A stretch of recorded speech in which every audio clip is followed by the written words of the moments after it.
আজি গোলাঘাটৰ প্ৰশান্তি লজত নগাঁও লোকসভা সমষ্টিৰ প্ৰাক্তন সাংসদ তথা বিজেপি দলৰ প্ৰাক্তন সভাপতি ৰাজেন গোহাঁইৰ সৈতে গোলাঘাটত পুৰণি বিজেপি নেতাকৰ্মীৰ গোপন বৈঠক। গোলাঘাটৰ প্ৰশান্তি লজত পুৰণি বিজেপি 10জন লোকৰ সৈতে প্ৰায় 1.5 ঘণ্টাজোৰা এক বৈঠকত মিলিত হয়। বৈঠকত ৰাজ্যিক কাৰ্যনিৰ্বাহক আমন্ত্ৰিত সদস্যা জিনা বৰুৱাৰ লগতে জিলা বিজেপিৰ সদস্যসকল উপস্থিত আছিল। তিনিচুকীয়াৰ পিছত গোলাঘাটত পুৰণি সতীৰ্থৰ সৈতে আলোচনাত মিলিত হোৱা বিষয়টোৱে এতিয়া ৰাজনীতি মহলত তীব্ৰ আলোড়নৰ সৃষ্টি কৰিছে।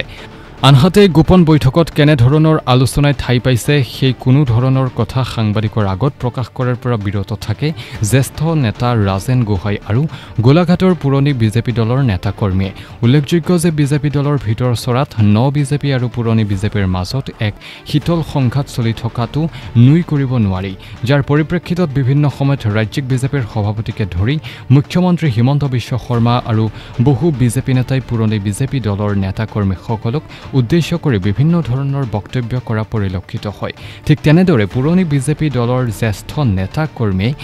বিজেপিলৈ লক্ষ্য কৰি বিভিন্ন ধৰণৰ বক্তব্য আগবঢ়াই আহিছে। ঠিক তেনে বিজেপিৰ জ্যেষ্ঠ নেতা ৰাজেন গোহাঁই গোলাঘাট নগৰৰ মাজমজিয়াত এখন হোটেলত পুৰণি বিজেপি নেতাকৰ্মীৰ লগত গোপন বৈঠকত মিলিত হোৱাত এতিয়া ৰাজনৈতিক মহলত বিশেষ চৰ্চা লাভ কৰিছে। 2026ৰ বিধানসভা নিৰ্বাচনৰ পূৰ্বে নতুন দল সংগঠনৰ যৌজা চলাইছে নেকি ৰাজেন গোহাঁইয়ে, সেয়া সময় ক'ব।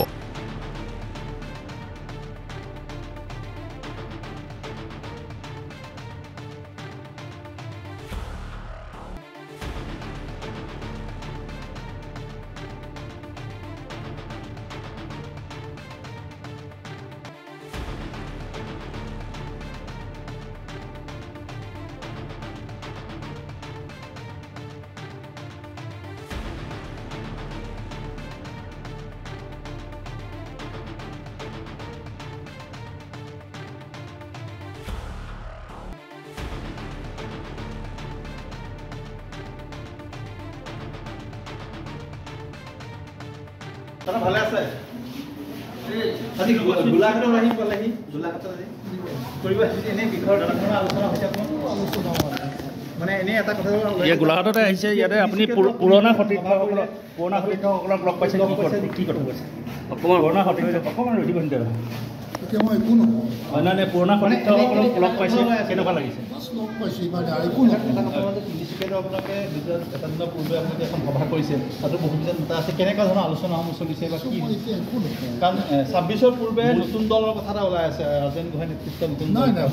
মুখ্যমন্ত্ৰীয়ে আপোনাক এটা কথা কৈছিলে যে যিসকল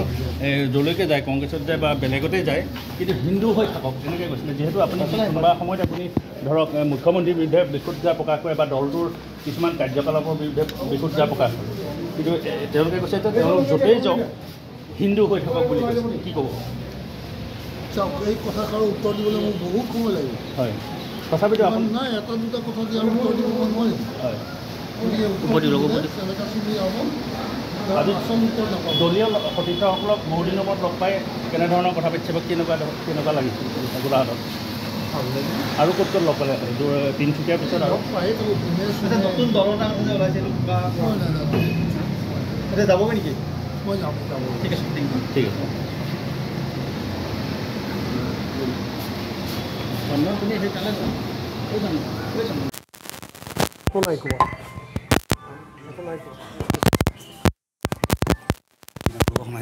আগৰ দিন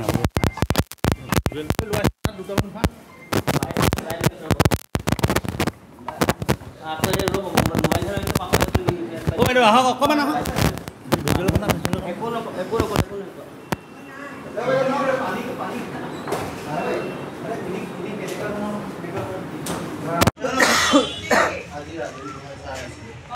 তাৰপিছত আহি পেলাই সোমালে আৰু ৰাজনে ক'লে যে মানে পুৰণা বিজেপি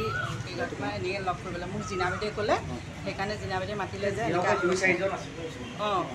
সেইকাৰণে আহিলোঁ মই ইমান ভালকৈ নাজানো বাৰু কথাখিনি সেইটোৱে দেই যুৱ মৰ্চাৰ কেইবাজনো বিষয়াও দেখা গৈছে যুৱ মৰ্চাৰ বিষয়া কোন আছিলে অঁ এওঁলোকতো এতিয়া যুৱ মৰ্চা নাই বেলেগ বেলেগ হেৰিয়াতহে আছে আপুনি পুৰণা বিজেপিখিনি মানে নতুন বিজেপিখিনি সন্তুষ্ট নহয় নেকি নহয় সেইটো একো নাই নতুন অঁ আমি সন্তুষ্ট হোৱা নোহোৱাটো একো নাই কথাটো খালি জিনা বাইদেৱে মোক ক'লে কিমান দেৰি ধৰি আপোনালোকৰ আলোচনা হৈছে বৈঠকখন? এনে খুব বেছি এঘণ্টা নাই হোৱা ৰাজেন্দ্ৰ অহা দেৰি আৰু এঘণ্টাৰ ভিতৰতে মানে হেৰি আলোচনা হৈছিল।